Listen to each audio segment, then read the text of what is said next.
ರಾಜ್ಯದಲ್ಲಿ special intensive revision SIR process 30th ಈ month 30th ಇಂದ 29 ಜುಲೈ ತನಕ ಒಂದು ತಿಂಗಳು BLOs ಎಲ್ಲರೂ ಕೂಡ ತಮ್ಮ ಮನೆಗೆ ಬಂದು ಫಾರ್ಮ್ಸ್ ಅನ್ನು ಎನ್ಯುಮರೇಷನ್ ಫಾರ್ಮ್ಸ್ ಅನ್ನು ಕೊಡ್ತಾರೆ. ಒಂದು ಬಾರಿ ಫಾರ್ಮ್ ಡಿಸ್ಟ್ರಿಬ್ಯೂಷನ್ಗೆ BLOs ತಮ್ಮ ಮನೆಗೆ ಬರ್ತಾರೆ. ಮತ್ತೆ 3 ಬಾರಿ ನಮ್ಮ ಫಿಲ್ಡ್ ಫಾರ್ಮ್ಸ್ ಅನ್ನು ಕಲೆಕ್ಟ್ ಮಾಡೋದಕ್ಕೆ BLOs ವಿಸಿಟ್ ಮಾಡುತ್ತಾರೆ. Enumeration form in duplicate 2 form ನಿಮ್ಮ ಕೈಗೆ ಸಾರ್ವಜನಿಕರು ಪ್ರತಿಯೊಬ್ಬರು ವೋಟರ್ದು ಈಗ ಪಟ್ಟಿನಲ್ಲಿ ಚಾಲ್ತಿರುವ ಪಟ್ಟಿನಲ್ಲಿ ಯಾರಿದ್ದಾರೋ ಪ್ರತಿಯೊಬ್ಬರು ವೋಟರ್ಗೆ ಕೂಡ 2 ಫಾರ್ಮ್ ಅನ್ನು ಪ್ರೀ ಫಿಲ್ಡ್ ಫಾರ್ಮ್ ಅನ್ನು ಕೊಡ್ತಾರೆ. ಪ್ರೀ ಫಿಲ್ಡ್ ಫಾರ್ಮ್ ಅಲ್ಲಿ ಈ ತರ ಡೀಟೇಲ್ಸ್ ಬರುತ್ತದೆ. ಇದರಲ್ಲಿ ಫಸ್ಟ್ ಕಾಲಮ್ ಪ್ರೀ ಫಿಲ್ಡ್ ಇರ್ತದೆ. ಅಂದ್ರೆ ನಿಮ್ಮ ಹೆಸರು, ನಿಮ್ಮ ಎಪಿಕ್ ನಂಬರ್, ಅಡ್ರೆಸ್, ಮತ್ತೆ ನೀವು ಪ್ರೆಸೆಂಟ್ ಯಾವ ಮತಗಟ್ಟೆನಲ್ಲಿ ಮೆಂಬರ್ ಇದ್ದೀರೋ ಆ ಸೀರಿಯಲ್ ನಂಬರ್, ಪಾರ್ಟ್ ನಂಬರ್ ಎಲ್ಲ ಡೀಟೇಲ್ಸ್ ಪ್ರೀ ಫಿಲ್ಡ್ ಬರುತ್ತದೆ. ಎಕ್ಸಿಸ್ಟಿಂಗ್ ವೋಟರ್ ಲಿಸ್ಟ್ ಅಲ್ಲಿರುವ ನಿಮ್ಮ ಫೋಟೋ ಅದು ಕೂಡ ಅದರಲ್ಲಿ ಪ್ರಿಂಟ್ ಆಗಿ ಬರುತ್ತದೆ. ವೋಟರ್ಸ್ ಕಡೆಯಿಂದ ಹೊಸದಾಗಿ ನಿಮಗೆ ಫೋಟೋ ಕರೆಕ್ಷನ್ ಮಾಡಬೇಕಾದ್ರೆ ನಿಮ್ಮ ಫೋಟೋವನ್ನು ಹಚ್ಚೋದಕ್ಕೆ ಅವಕಾಶ ಇದೆ. ಮತ್ತೆ ಇಲ್ಲಿ 2 ಕಾಲಮ್ಸ್ ಇದೆ. ಇದರಲ್ಲಿ ನೀವು 2002 ವೋಟರ್ ಲಿಸ್ಟ್ ಅಲ್ಲಿ ಅಂದ್ರೆ ಹಿಂದೆ ಆಗಿರುವ SIR ನಲ್ಲಿ ನಿಮ್ಮ ಹೆಸರು ಇದ್ರೆ ನಿಮ್ಮ ಡೀಟೇಲ್ಸ್ ಅನ್ನು ಇಲ್ಲಿ ಫಿಲ್ ಮಾಡಬೇಕು. ನೀವು ಆವಾಗ 18 ಇಯರ್ಸ್ ಆಗಿಲ್ಲ, ನೀವು ವೋಟರ್ ಲಿಸ್ಟ್ ಅಲ್ಲಿ ಇಲ್ಲ ಅಂದ್ರೆ ನಿಮ್ಮ ರಿಲೇಟಿವ್ ಯಾರಿದ್ರು ಅವರು ಡೀಟೇಲ್ಸ್ ಅನ್ನು ಫಿಲ್ ಮಾಡೋದಕ್ಕೆ ಅವಕಾಶ ಇದೆ. ಮತ್ತೆ ನಿಮ್ಮ ಬೇಸಿಕ್ ಡೀಟೇಲ್ಸ್ ಕೆಳಗಡೆ ಇರುವ ಕಾಲಮ್ ಅಲ್ಲಿ ನಿಮ್ಮ date of birth, Aadhaar, mobile number, ತಂದೆ ಹೆಸರು, ತಾಯಿನ ಹೆಸರು, ಮತ್ತೆ ಸ್ಪೌಸ್ ಇದ್ರೆ ಸ್ಪೌಸ್ ಹೆಸರು ಮತ್ತೆ ಅವ್ರದ್ದು ಡೀಟೇಲ್ಸ್ ಫಿಲ್ ಮಾಡೋದಕ್ಕೆ ಅವಕಾಶ ಇದೆ. ಇದು ಆದ್ಮೇಲೆ ಒಂದು ಡಿಕ್ಲರೇಷನ್ ಕೇಳ್ತಾ ಇದ್ದಾರೆ. ಕೆಳಗಡೆ ಒಂದು ಡಿಕ್ಲರೇಷನ್ ಫಾರ್ಮ್ ಬರ್ತದೆ. ಇದರಲ್ಲಿ ಮೇನ್ಲಿ ನೀವು ಸಿಟಿಸನ್ ಆಗಿ ಇದ್ದೀರಾ ಅಂತ, ನಮ್ಮ ದೇಶದಲ್ಲಿ ಸಿಟಿಸನ್ ಆಗಿ ಇದ್ದೀರಾ ಅಂತ, ಮತ್ತೆ ಈ ಮತಗಟ್ಟೆ ಬಿಟ್ಟು ಬೇರೆ ಎಲ್ಲೂ ಕೂಡ ನಿಮ್ಮ ಹೆಸರು ಇಲ್ಲ ಅಂತ ಡಿಕ್ಲೇರ್ ಮಾಡೋದು. ನಾನು ಕೊಟ್ಟಿರುವ ಮಾಹಿತಿ ಮೇಲೆ ಫಿಲ್ ಮಾಡಿರೋದು ಅಷ್ಟು ಕೂಡ ಸರಿ ಇದೆ ಅಂತ ಹೇಳಿ ನೀವು ಸೈನ್ ಮಾಡಿ ಕೊಡಬೇಕು.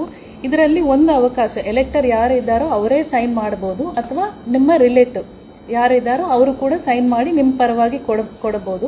ರಿಲೇಟಿವ್ ಸೈನ್ ಮಾಡುವಾಗ ನಿಮ್ಮ ರಿಲೇಷನ್ ಏನು ಅಂತ ಬರೆದು ಸಿಗ್ನೇಚರ್, ಡೇಟ್ ಹಾಕಿ ಕೊಡಬೇಕು. ಇದು ಆದ್ಮೇಲೆ ಇದನ್ನು BLO ಅವರು ವೆರಿಫೈ ಮಾಡಿ ಅವರದ್ದು ಸೈನ್ ಹಾಕಿಕೊಂಡು ನಮಗೆ EROಗೆ ರಿಟರ್ನ್ ಅನ್ನು ಕೊಡ್ತಾರೆ. ಇನಿಷಿಯಲ್ ಆಗಿ BLOs ನಿಮ್ಮ ಮನೆಗೆ 30 ದಿನ ಬರುವಾಗ ಯಾವುದು ಡಾಕ್ಯುಮೆಂಟ್ಸ್ ಕಲೆಕ್ಟ್ ಮಾಡಲ್ಲ. ಇದು ಎನ್ಯುಮರೇಷನ್ ಫಾರ್ಮ್ಸ್ ನಮಗೆ ರಿಟರ್ನ್ ಬಂದ ಮೇಲೆ ಒಂದು ಡ್ರಾಫ್ಟ್ ಎಲೆಕ್ಟೋರಲ್ ರೋಲ್ 5/8/2026ಕ್ಕೆ ಒಂದು ಡ್ರಾಫ್ಟ್ ಎಲೆಕ್ಟೋರಲ್ ರೋಲ್ ಅನ್ನು ನಾವು ಪಬ್ಲಿಷ್ ಮಾಡ್ತೀವಿ. ಆ ಡ್ರಾಫ್ಟ್ ರೋಲ್ ಅನ್ನು ದಯವಿಟ್ಟು ಎಲ್ಲರೂ ನೋಡಬೇಕು. ನಿಮ್ಮ ಹೆಸರು ಸೇರ್ಪಡೆ ಆಗಿದೆಯಾ ಇಲ್ಲ ಅಂತ ಚೆಕ್ ಮಾಡಬೇಕು. ನಿಮಗೆ ಅಬ್ಜೆಕ್ಷನ್ ಕೊಡುವುದಕ್ಕೆ ಕಾಲಾವಕಾಶ ಇದೆ. 5/8/2026ರಿಂದ 4/9/2026 ತನಕ ಕ್ಲೇಮ್ಸ್ ಅಂಡ್ ಅಬ್ಜೆಕ್ಷನ್ಗೆ ಅವಕಾಶ ಇದೆ. ನಿಮಗೆ ನಿಮ್ಮ ಹೆಸರು ಮತ್ತೆ ಸೇರ್ಪಡೆ ಮಾಡಬೇಕು, ಇಲ್ಲ ಡಿಲೀಷನ್ ಆಗಬೇಕು, ಎನಿ ಕ್ಲೇಮ್ ಆರ್ ಅಬ್ಜೆಕ್ಷನ್ ನೀವು ಅಪ್ಲಿಕೇಶನ್ ಅನ್ನು ಕೊಡಬಹುದು. ಅದರ ಮೇಲೆ EROs ಅವರು ಹಿಯರಿಂಗ್ ಅನ್ನು ಮಾಡಿ ನಿಮಗೆ ಅಡಿಷನ್ ಮಾಡೋದು, ಡಿಲೀಷನ್ ಮಾಡೋದು ಅವಕಾಶ ಮಾಡಿ ಕೊಡ್ತಾರೆ. ಈ ಎನ್ಯುಮರೇಷನ್ ಫಾರ್ಮ್ಸ್ ಬಂದ ಮೇಲೆ ಕೆಲವೊಂದು ಜನರಿಗೆ ಏನಾದರೂ ನೇಮ್ ಮಿಸ್ ಮ್ಯಾಚ್ ಇತ್ತು, ಇಲ್ಲ ನಿಮ್ಮದು ಮ್ಯಾಪಿಂಗ್ ಆಗಿಲ್ಲ, ಆ ಥರ ಇರುವವರಿಗೆ ನೋಟಿಸ್ ಬರುತ್ತದೆ. ನೋಟಿಸ್ ಬಂದಾಗ ಕೆಲವೊಂದು ಡಾಕ್ಯುಮೆಂಟ್ಸ್ ಕೇಳ್ತಾರೆ. ಈ ಎನ್ಯುಮರೇಷನ್ ಫಾರ್ಮ್ ಹಿಂದ್ಗಡೆನೆ ನಿಮಗೆ ಲಿಸ್ಟ್ ಆಫ್ ಡಾಕ್ಯುಮೆಂಟ್ಸ್ ಏನು ಕೊಡಬಹುದು ಅಂತ ಪ್ರಿಂಟ್ ಮಾಡಿ ಕೊಟ್ಟಿದ್ದೀವಿ. ಅದರಲ್ಲಿ ನೀವು ಇರುವ ಡಾಕ್ಯುಮೆಂಟ್ಸ್ ಅನ್ನು ನೀವು ಸಬ್ಮಿಟ್ ಮಾಡಿದಿರ ಅಂದ್ರೆ ಅದು ಪ್ರಕಾರ ಕ್ರಮ ಆಗುತ್ತೆ, ನಿಮ್ದು ಅಡಿಷನ್ ಆಗುತ್ತೆ. ಇದು ಆದ್ಮೇಲೆ ಫೈನಲ್ ವೋಟರ್ ಲಿಸ್ಟ್ ಅನ್ನು 7/10/2026ಗೆ ಫೈನಲ್ ಎಲೆಕ್ಟೋರಲ್ ರೋಲ್ ಪಬ್ಲಿಷ್ ಆಗುತ್ತೆ.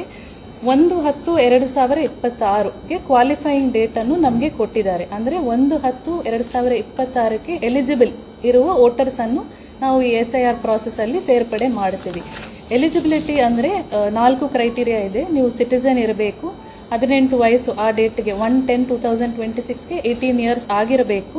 ನೀವು ಆರ್ಡಿನರಿಲಿ ರೆಸಿಡೆಂಟ್, ಯಾವ ಮತಗಟ್ಟೆ ಇದೆಯೋ ಅಲ್ಲೇ ವಾಸ ಇರಬೇಕು. ಮತ್ತೆ ಯಾವುದು ಕೋರ್ಟ್ ಅಲ್ಲಿ ನಿಮಗೆ ಡಿಸ್ಕ್ವಾಲಿಫೈ ಆಗಬಾರದು, no order from the court against your membership. ಈ 4 ಕ್ರೈಟೀರಿಯಾ ಫಿಲ್ ಮಾಡಿದ್ರೆ ಎಲ್ಲರದು ಕೂಡ ಸೇರ್ಪಡೆ ಮಾಡೋದಕ್ಕೆ ಅವಕಾಶ ಇದೆ. ಸಾರ್ವಜನಿಕರಿಗೆ ಹೆಲ್ಪ್ ಮಾಡೋದಕ್ಕೆ ನಮ್ಮ ಕಡೆಯಿಂದ ವೋಟರ್ ಫೆಸಿಲಿಟೇಷನ್ ಸೆಂಟರ್ ಅಂತ ಪ್ರತಿ ಮತಗಟ್ಟೆನಲ್ಲೂ ಕೂಡ ನಮ್ಮಲ್ಲಿ 1445 ಪೋಲಿಂಗ್ ಸ್ಟೇಷನ್ಸ್ ಇದೆ. ಎಲ್ಲ ಕಡೆ ಕೂಡ ಫೆಸಿಲಿಟೇಷನ್ ಸೆಂಟರ್ಸ್ ನಿಮಗೆ ಸಹಕಾರ ಮಾಡೋದಕ್ಕೆ, ಫಾರ್ಮ್ ಫಿಲ್ ಮಾಡೋದಕ್ಕೆ, ಹೆಲ್ಪ್ ಮಾಡೋದಕ್ಕೆ ನಮ್ಮ ಕಡೆಯಿಂದ ಮಾಡಿದ್ದೀವಿ. ನಿಮ್ಗೆ ಏನಾದರೂ ತೊಂದರೆ ಆಗಿದ್ರೆ BLOsಗೆ ಸಂಪರ್ಕ ಮಾಡಬಹುದು, ಅಥವಾ ಈ ಫೆಸಿಲಿಟೇಷನ್ ಸೆಂಟರ್ಗೆ ಬಂದಿದ್ರೆ ನಮ್ಮ ಕಡೆಯಿಂದ ನಿಮಗೆ ಎಲ್ಲ ಸಪೋರ್ಟ್ ಅನ್ನು ಕೂಡ ಮಾಡ್ತೀವಿ. ಇದರಲ್ಲಿ ಬಹಳ ಮುಖ್ಯವಾಗಿ ಇರುವುದು ಈ ಎನ್ಯುಮರೇಷನ್ ಫಾರ್ಮ್ ನಿಮಗೆ ಸಿಕ್ಕಿದಾಗ 2 ಫಾರ್ಮ್ ಸಿಗುತ್ತದೆ. ಒಂದು ಫಾರ್ಮನ್ನು ಫಿಲ್ ಮಾಡಿ BL ಅವರು ಸೈನ್ ಹಾಕಿದ ಮೇಲೆ ರಿಟರ್ನ್ ಕೊಡಬೇಕು. ರಿಟರ್ನ್ ಕೊಟ್ಟಿದ್ರೆ ಅಷ್ಟೇ ನಮ್ಮ ಡ್ರಾಫ್ಟ್ ರೋಲಲ್ಲಿ ನಿಮ್ಮ ಹೆಸರು ಬರುತ್ತದೆ. ರಿಟರ್ನ್ ಕೊಟ್ಟಿಲ್ಲ ಅಂದರೆ ಡ್ರಾಫ್ಟ್ ರೋಲಲ್ಲಿ ನಿಮ್ಮ ಹೆಸರು ಬರುವುದಿಲ್ಲ. ಸೊ ಫಾರ್ಮ್ ರಿಟರ್ನ್ ಮಾಡೋದು ತುಂಬ ಇಂಪಾರ್ಟೆಂಟ್ ಇದೆ. ದಯವಿಟ್ಟು ಎಲ್ಲರೂ ಕೂಡ ಒಂದು ಫಾರ್ಮನ್ನು ಫಿಲ್ ಮಾಡಿ ರಿಟರ್ನ್ ಮಾಡಿ ಕೊಡಬೇಕು. ಇನ್ನೊಂದು ಫಾರ್ಮ್ ನಿಮ್ಮ ರೆಫರೆನ್ಸ್ಗೆ ಫಿಲ್ ಮಾಡಿ BLO ಸೈನ್ ತಗೊಂಡು ನೀವು ಇಟ್ಕೋಬಹುದು. ಮತ್ತು ಡ್ರಾಫ್ಟ್ ರೋಲ್ ಬಂದಾಗ ನಿಮ್ಮ ಹೆಸರು ಸೇರಿದೆಯಾ ಇಲ್ಲ ಅಂತ ಒಂದು ಬಾರಿ ಚೆಕ್ ಮಾಡಬೇಕು. ಇಷ್ಟು ನಮ್ಮ ಕಡೆಯಿಂದ ರಿಕ್ವೆಸ್ಟ್ ಇದೆ. ಡಿಸ್ಟ್ರಿಕ್ಟ್ ಅಡ್ಮಿನಿಸ್ಟ್ರೇಷನಿಂದ ಸುಮಾರು ಜನ ಈ ಒಂದು ಪ್ರಾಸೆಸ್ಗೆ ನಾವು ಕೆಲಸ ಮಾಡ್ತಾ ಇದ್ದೀವಿ. ತಮಗೆ ಬೇಕಾಗಿರುವ ಎಲ್ಲ ಸಹಕಾರವನ್ನು ಜಿಲ್ಲಾಡಳಿತದಿಂದ ನಾವು ನೀಡಲಿಕ್ಕೆ ರೆಡಿ ಇದ್ದೀವಿ.